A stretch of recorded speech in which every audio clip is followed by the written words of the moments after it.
I think our tendency to over-invest importance in particular objects is a matter of human psychology rather than of economics. It's the way we are, and we follow fashion, for example. So we look and see what are the great celebrities wearing or eating or driving, and we want one of those. And that's human nature. The economic system is morally neutral on this subject. It simply produces what people want.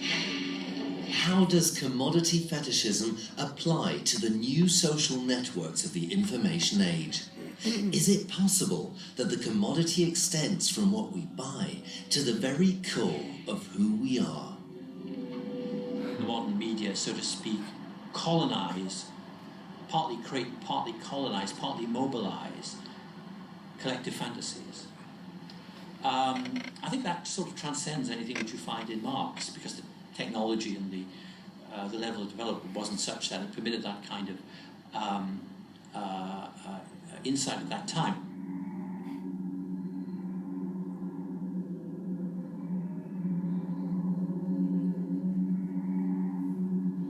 Today, the commodity or consumer way of life is everywhere and in everything we do. We see the world through commodity eyes, so that every social encounter becomes a potential sale, not just of material possessions, but of our individual selves. Der Grundgedanke von Marx, dass die Waren Fetische sind, wurde im 20. Jahrhundert aufgenommen, besonders bei den Denkern der Frankfurter Schule.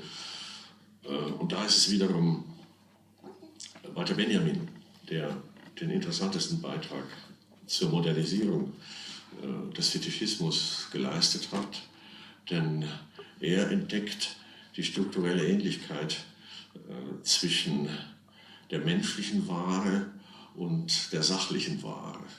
Kurzum, Walter Benjamin universalisiert die Kategorie der Prostitution. Und Prostitution liegt immer dann vor, wenn ein schönes Ding Leben vortäuscht und den Passanten mit einem Angebot verführen möchte.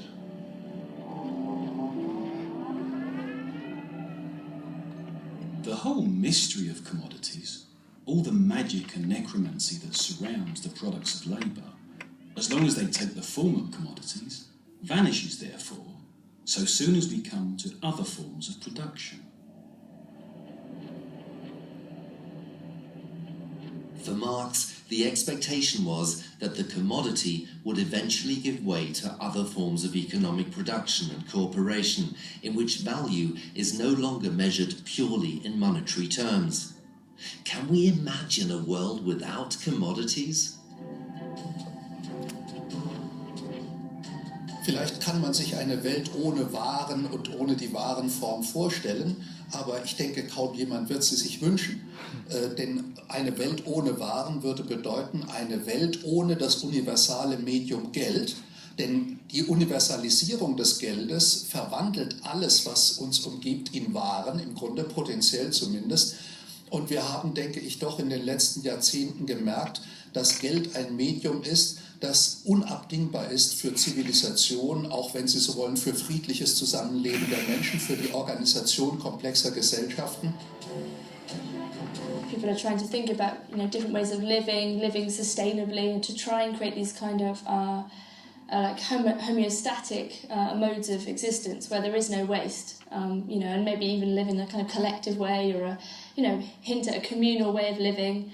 And I think people do feel a real kind of need sometimes, or a desire for that sort of, let's say, a simpler but kind of more creative and more interesting life, to have proper relations with people that aren't mediated through this kind of, commodity fetishism.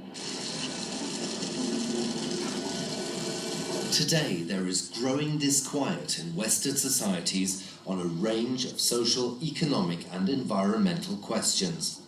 A new generation of Marx-inspired thinkers sees ecology as a decisive political issue.